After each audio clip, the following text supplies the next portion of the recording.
अगर दशरथ महाराज सीता मैया से ये वचन नहीं लेते तो शायद सीता हरण नहीं होता।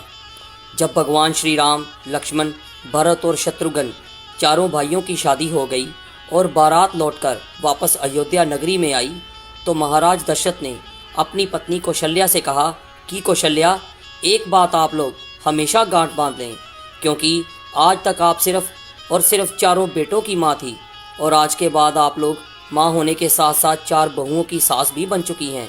तो माता कौशल्या ने महाराज दशरथ से पूछा, क्यों? तो महाराज कहने लगे, सास और बहू का धर्म क्या होता है?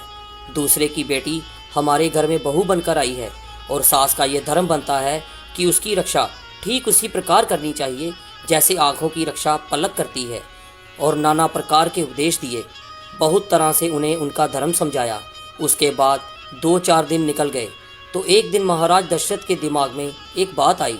महाराज ने विचार किया कि क्यों ना मैं अपनी चारों बहुओं की परीक्षा ले लूं, मेरी कौन सी बहू कितनी चतुर है। तो महाराज दशरथ ने अपनी चारों बहुओं को, भगवान श्री राम, लक्ष्मण, भरत और शत्रुघ्न चारों बेटों की पत्नियों को, सीता, मांडवी, श्रुतकीर्ति और लक्ष्मण की पत्नी उर्मिला, इन चारों को अपने पास बुलाया और चारों को पास में बुलाकर इनको एक बात कही कि देखो बेटा, तुम चारों मेरी पुत्रियों के समान हो। अगर मेरी पुत्रियां हो तो मेरा एक आदेश है तुम्हारे लिए। चारों बहुएं डर जाती हैं कि महाराज आदेश कर रहे हैं। सभी ने कहा, कहो पिताजी, क्या आदेश है? महाराज ने कहा, आदेश ये है कि आप आज चारों अलग अलग रसोई बनाओगी। तुम चारों अपने अपने हाथ से मेरे लिए खाना बनाकर लेकर आओगी और फिर देखते हैं कौन सी बहू कितनी चतुर है और कितनी जल्दी खाना लाती है। अब चारों बहुएं वहाँ से चली गई। सभी के दिमाग में ये बात आई कि मैं पहले पहुँच जाऊँ और सभी ने भोजन बनाना शुरू कर दिया। 56 प्रकार के व्यंजन बनाकर तैयार किए। तो सबसे पहले भरत की पत्नी, जिसका नाम मांडवी था, वह खाना लेकर चली गई। उन्होंने बहुत अच्छे से थाली को सजा लिया। सारी थाली में तरह तरह के पकवान रखे और वह थाली जाकर महाराज के सामने रख दी। जिस चौकी पर महाराज दशरथ बैठे हुए थे वहीं उन्होंने थाली ले जाकर रख दी और कहा, पिताजी भोजन करिए। लेकिन मांडवी एक चीज़ भूल गई थी कि खाना खाने वाले को खाना देने से पहले पानी भी दिया जाता है। महाराज दशरथ ने देखा कि ये भरत की पत्नी आई है, चलो कोई बात नहीं, अभी छोटी है, नादान है, शायद अकल आ जाएगी। महाराज दशरथ ने मांडवी के हाथों से भोजन की थाली ले ली और वहीं पर रख दी और बोला, बेटी हम थोड़ी देर में भोजन खा लेंगे। तब तक लक्ष्मण की पत्नी उर्मिला चली आई। उन्होंने भी बहुत जल्दी में भोजन बनाया था। उर्मिला ने भी एक थाली में भोजन सजाया, अच्छे तरीके से भोजन थाली में लगाया और थाली ले जाने के बाद उर्मिला भी भूल गई कि महाराज दशरथ को पानी भी देना है। उर्मिला भोजन की थाली लेकर अपने ससुर यानी कि महाराज दशरथ के पास पहुंच गई। अब महाराज दशरथ समझ गए कि लगता है ये भी बिल्कुल ऐसी ही है और ये बात बिल्कुल सच है कि अगर किसी को भोजन दिया जाता है तो भोजन खाने वाले को भोजन देने से पहले पानी ज़रूर देना चाहिए। लेकिन उर्मिला भी भूल गई। महाराज दशरथ ने उनके भी हाथों से थाली ले ली और बोले, बेटा आप भी जाओ, हम भोजन कर लेंगे। तीसरे नंबर पर शत्रुघ्न की पत्नी आई, जिसका नाम था श्रुतकीर्ति, और उन्होंने भी भोजन जल्दी में बनाया था। भोजन इतना सुंदर बनाया था और इतना स्वादिष्ट बनाया था कि जिसका कोई जवाब ही नहीं था। लेकिन उनसे भी एक गलती हो गई। गलती ये हो गई कि श्रुतकीर्ति भी महाराज दशरथ को भोजन की थाली के साथ जल देना भूल गई। महाराज दशरथ ने श्रुतकीर्ति के हाथ से भी भोजन की थाली ले ली और वहीं पर रख दी और कहा, बेटा आप भी जाइए, हम थोड़ी देर में भोजन करेंगे। तीनों थालियां रखी हैं, भरत की पत्नी की, लक्ष्मण की पत्नी की और शत्रुघ्न की पत्नी की। लेकिन महाराज दशरथ ने किसी में से भी एक ग्रास भी भोजन नहीं किया। महाराज दशरथ विचार कर रहे हैं कि जैसे भोला भाला मेरा बेटा राम है और मुझे लगता है कि उनकी पत्नी सीता भी उतनी ही भोली भाली है, क्योंकि ये तो सभी बहुत चतुर हैं, इसलिए जल्दी भोजन बनाकर ले आई। लेकिन उधर जगत भवानी माता सीता ने बहुत सुंदर तरीके से भोजन बनाया, इतना सुंदर जिसमें से सुगंध ही अलग आ रही थी। और मैया सीता ने एक थाली में भोजन लगाया, 56 प्रकार के व्यंजनों को एक थाली में लगाया और थाली में लगा करके अपने हाथ में थाली उठाई और चलने के लिए तैयार हुई। तब माता सीता को ध्यान में आ गया कि किसी को भोजन देते हैं तो भोजन देने से पहले पानी दिया जाता है। अब मैया सीता ने विचार किया कि मैं तो पहले ही इतनी लेट हो गई हूँ, मेरी तीनों बहनें ससुर के पास भोजन लेकर पहुँच गई हैं, मेरे पिताजी मेरे बारे में क्या सोचेंगे। सीता मैया ने एक हाथ में भोजन की थाली और एक हाथ में जल का लोटा लिया। महाराज दशरथ बीच चौकी पर बैठे देख रहे थे। रसोई की चौखट से एक पैर अंदर और एक पैर बाहर रखती हैं तो महाराज दशरथ सोचते हैं कि वास्तव में सीता थोड़ी देर से ज़रूर आई है, लेकिन मेरी बहू बहुत ही चतुर है। एक हाथ में जल का लोटा और एक हाथ में भोजन की थाली लेकर आ रही है। सीता माता ने भी देख लिया था कि मेरे ससुर पिताजी मुझे देख रहे हैं, पता नहीं क्या जवाब देंगे। ऐसे ऐसे विचार सोचती हुई मैया सीता चली आई।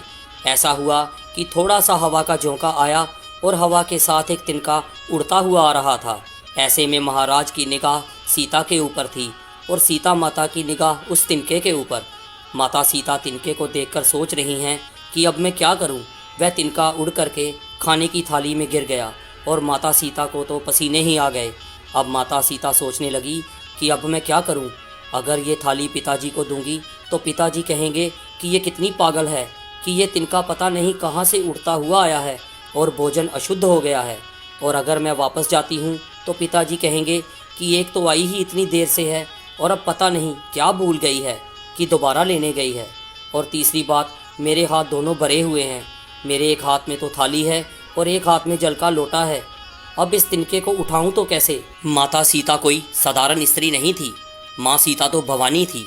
भवानी माता को ऐसी बातें सोचते सोचते क्रोध आ गया। इतना क्रोध आया कि जब माता सीता की दृष्टि उस तिनके पर पड़ी तो उसे राख बनाकर उड़ा दिया। ये चमत्कार महाराज दशरथ ने अपनी आंखों से देख लिया। अब महाराज दशरथ के सामने मैया सीता जी ने जाकर के जल का लोटा रखा और थाली हाथ में लेकर के पिताजी की तरफ की और बोली, पिताजी भोजन करें। महाराज दशरथ ने थाली हाथ में ले ली और थाली हाथ में लेकर के थाली को रख दिया। महाराज दशरथ से सीता मैया ने कहा, पिताजी कोई गलती हो गई है हमसे, आप भोजन क्यों नहीं कर रहे हो। तो महाराज दशरथ ने कहा, बेटा मैं तुम्हारे हाथ का भोजन नहीं करूँगा। मैया सीता घबरा गई। पिताजी ऐसी कौन सी भूल हो गई है हमसे जो आप मेरे हाथ का भोजन नहीं करना चाहते। महाराज दशरथ ने कहा, हाँ बेटा मैं तुम्हारे हाथ का भोजन करूँगा ही नहीं। माता सीता ने कहा, क्यों नहीं करेंगे पिताजी। महाराज दशरथ ने कहा, बेटा मैं तुम्हारे हाथ का भोजन तब तक नहीं करूँगा जब तक तुम मुझे एक वचन नहीं दोगी। महाराज दशरथ की बात सुनकर माता सीता ने विचार किया कि आखिर वह मेरे ससुर हैं, मेरे पिता के समान हैं, पता नहीं क्या मांगेंगे। माता सीता ने कहा, जो आप वचन हमसे मांगेंगे मैं दे दूंगी, लेकिन आप भोजन कीजिए।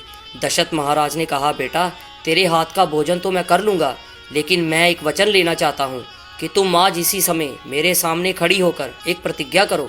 सीता मैया ने पूछा, कौन सी प्रतिज्ञा। तो वह बोले, मैंने अपनी आंखों से देखा है कि भोजन की थाली में एक तिनका गिर गया था और उस तिनके पर तुमने अपनी दृष्टि डाली थी, उस तिनके को तुमने राख बना दिया। आज तुम मुझे वचन दो कि तुम आज के बाद किसी के ऊपर अपनी ऐसी दृष्टि नहीं डालोगी। मैया सीता जी उसी समय अपने ससुर महाराज को ये वचन देती हैं कि अगर आप ऐसा सोचते हैं तो मैं वचन देती हूँ कि आज के बाद मैं कभी भी जीवन में किसी के ऊपर अपनी ऐसी दृष्टि नहीं डालूंगी। महाराज दशरथ जानते थे कि मेरा सबसे बड़ा बेटा जो कि राम है वह थोड़ा सुशील सज्जन है, तो किसी दिन पति पत्नी में अगर कोई अनबन हो गई और अगर सीता को क्रोध आ गया तो क्रोध में आकर आंखों की दृष्टि को अगर मेरे बेटे के ऊपर डाल दिया तो मेरे 3 ही बेटे रह जाएंगे। माता सीता ने यह वचन देते हुए कहा कि आज के बाद मैं अपने जीवन में कभी भी किसी के ऊपर अपनी ऐसी दृष्टि नहीं डालूंगी।